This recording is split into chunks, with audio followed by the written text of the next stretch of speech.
হাসিনার দোষ আছে, আমরা কেউ ফেসিবাদী ছিলাম না।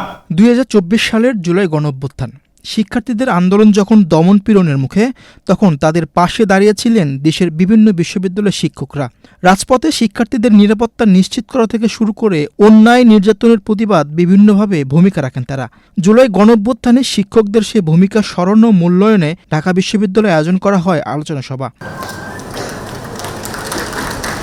শনিবার ঢাকা বিশ্ববিদ্যালয়ের সিনেট ভবনে ঢাবি সাদা দল ও ইউনিভার্সিটি টিচার্স অ্যাসোসিয়েশন অব বাংলাদেশের যৌথ উদ্যোগে জুলাই গণঅভ্যুত্থানের 2 বছর পূর্তি উপলক্ষে ফ্যাসিস্ট সরকার পতনে বিশ্ববিদ্যালয়ের শিক্ষকদের ভূমিকা শীর্ষক আলোচনা সভায় এ কথা বলেন বক্তারা।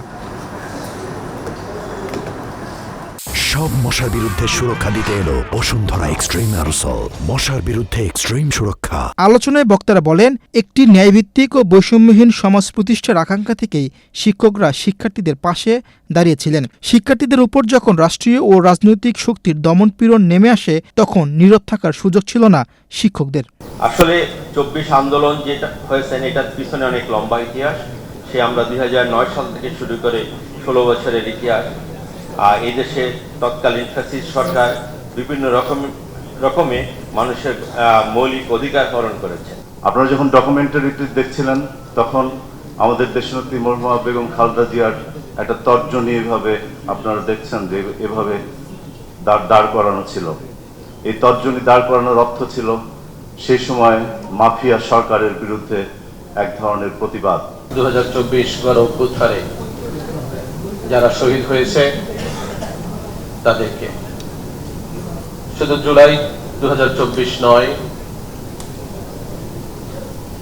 বিগত 17 বছরে বাংলাদেশে গণতন্ত্র পুনঃপ্রতিষ্ঠা, ভোটের অধিকার প্রতিষ্ঠা, মানুষের মৌলিক অধিকার প্রতিষ্ঠার গণতান্ত্রিক আন্দোলনে যারা শহীদ হয়েছে সকলকে অত্যন্ত শ্রদ্ধা করে স্মরণ করছি। আলোচনা সভায় 4 শহীদ পরিবারের সদস্যরা অংশগ্রহণ করেন। সেখানে শহীদ আবু সাইদের বড় ভাই, শহীদ মীর মুগ্ধের ভাই, শহীদ ওয়াসিম আকরামের বাবা এবং শহীদ সাজিদের মা অংশ নেন। আলোচনা সভায় শহীদ পরিবারের সদস্যরা জুলাই শহীদদের আশা আকাঙ্ক্ষা বাস্তবায়ন নিয়ে কথা বলেন। এছাড়াও দোষীদের শাস্তির দাবি জানান তারা। এই মেধার জন্য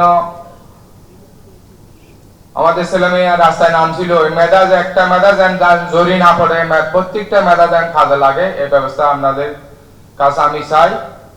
আমি সরকারের কাছে গাড়িও চাই না, বাড়িও চাই না, টাকাও চাই না, শুধু চাই আমার ছেলে চলে গেছে, আমার ছেলে আর কখনো ফেরে আসবেন না, আপনারা ফেরে দিতেও পারবেন না। কিন্তু আমার প্রজন্ম যেগুলি ছেলে সন্তান আছে সবগুলি আমার ছেলে সন্তান আমি মনে করি। কিন্তু প্রত্যেকটা ছেলে মেধা যেন কাজে লাগে, আপনারা এই ব্যবস্থাটা করবেন। জেনজিদের কথা বলে, একটা জেনারেশনের কথা বলে নিজের রাজনৈতিক অবস্থানকে চাপিয়ে দেওয়া, এটি তো আরেকটি ফেসিবাদের লক্ষণ।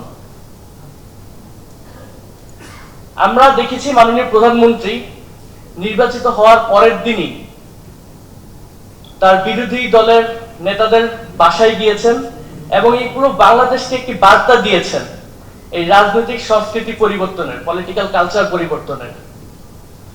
আমরা খুবই আশাহত হয়েছি।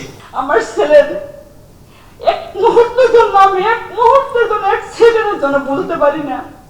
আমার সব সময় মনে হয় আমার ছেলে এটা খাইতো, এটা পছন্দ করতো, আমাকে আম্মু বলে ডাক দিত, বার্ষিকতে আসতো, আয়সা ও প্রাইভেট পড়াইতো, পরে টাকা সব আমার হাতে দিত। আম্মু ধর তুমি টাকা নাও, আমি বলতাম আপু আমি টাকা দিয়ে কি করবো।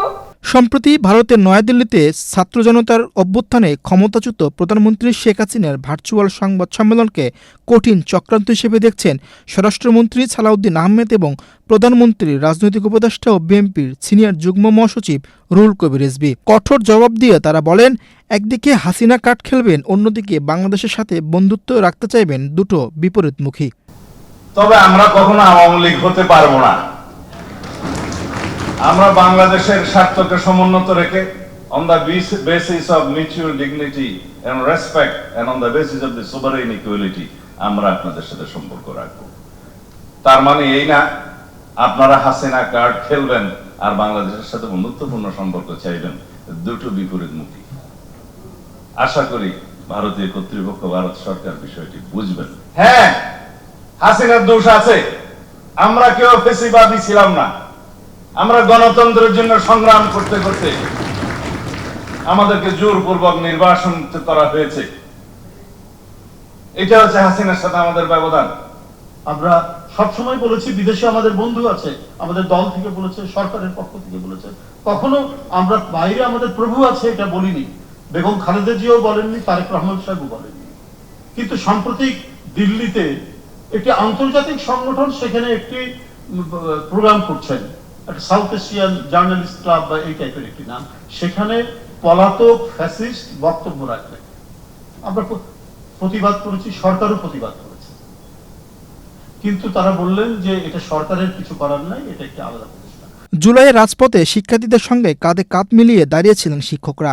ইতিহাসের সে উত্তাল সময়ে তাদের ভূমিকা শুধু একটি আন্দোলনে অংশগ্রহণ নয়, অন্যায়ের বিরুদ্ধে শিক্ষক সমাজের নৈতিক অবস্থানেরও এক গুরুত্বপূর্ণ সাক্ষ্য। মীর হোসেন সরকার, বাংলাদেশ প্রতিদিন।